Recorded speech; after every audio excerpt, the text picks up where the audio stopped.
उन्होंने व्हेल के सिर पर एक बड़ा छेद कर दिया और छोटे कद के नाविक को उसमें डाल दिया। नाविक ने तीखी बदबू को सहते हुए धीरे धीरे चिपचिपा तरल बाहर निकाला। इस छोटी बाल्टी को मत देखो, ये सोने से भी कीमती है। पेट्रोलियम की खोज से पहले व्हेल का तेल सबसे अच्छा ईंधन था। इसने उन्हें बहुत लाभ दिया। इंसान ने पागलपन में व्हेल का शिकार शुरू कर दिया। एक व्हेल से 50 बैरल तेल प्राप्त होता था, लेकिन 2000 बाल्टी के लक्ष्य से वे अभी भी बहुत दूर थे। उन्हें अपना लक्ष्य अटलांटिक से प्रशांत महासागर स्थानांतरित करना पड़ा।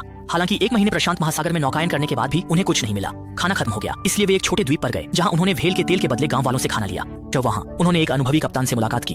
कप्तान ने बताया कि भूमध्य रेखा के पास हजारों व्हेल हैं, जो उनके 2000 बैरल व्हेल तेल को भरने के लिए पर्याप्त है। लेकिन कप्तान ने चेतावनी दी कि वहाँ एक विशाल सफेद व्हेल है जो अपने साथियों की रक्षा कर रही है। इंसानों के अंधाधुंध शिकार के कारण सफेद व्हेल ने बदला लेना शुरू कर दिया, लेकिन लालची कप्तान और सोल ने इसे गंभीरता से नहीं लिया। उन्होंने सामान तैयार किया और आगे बढ़े। जल्द ही वे भूमध्य रेखा के पास उस समुद्री क्षेत्र में पहुंचे जिसका कप्तान ने जिक्र किया था। वास्तव में यहाँ उन्होंने सैकड़ों व्हेल देखी। नाविक 3 समूहों में बढ़कर तुरंत व्हेल के झुंड की ओर बढ़े। वे लगातार भाले मारते रहे और व्हेल का शिकार करते रहे।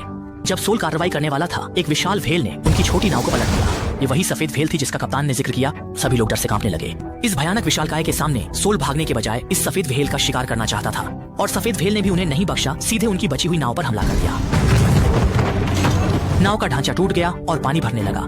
गुस्से में सोल ने 2 हार्पून को एक साथ बांधा और जोर से सफेद व्हेल पर मारा। हालांकि उसने उसे घायल कर दिया, लेकिन इससे सफेद व्हेल गुस्से में आ गई। वह सीधे नाव के नीचे गई और अपनी पूंछ से नाव पर जोरदार प्रहार किया।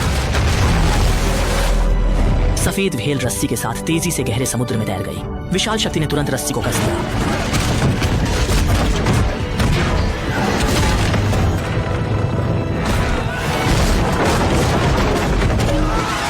और हार्पून भी उससे आसानी से छूट गया। इस समय बड़ी नाव में गंभीर पानी भर गया था और वह झुकने लगी थी। नाविकों ने तुरंत व्हेल का तेल छोटी नावों में डाला, लेकिन हड़बड़ी में उन्होंने व्हेल का तेल गिरा दिया, जिससे आग लग गई और बड़ा विस्फोट हुआ। बड़ी नाव तुरंत आग की लपटों में घिर गई। उन्होंने बड़ी मुश्किल से निकाला हुआ व्हेल का तेल और खाना सब राख हो गया। वे कुछ बची नावों में प्रशांत महासागर के गहरे हिस्से में धीरे धीरे बहने लगे। लेकिन सफेद व्हेल का इरादा छोड़ने का नहीं था। उसका बदला तो अभी शुरू ही हुआ है।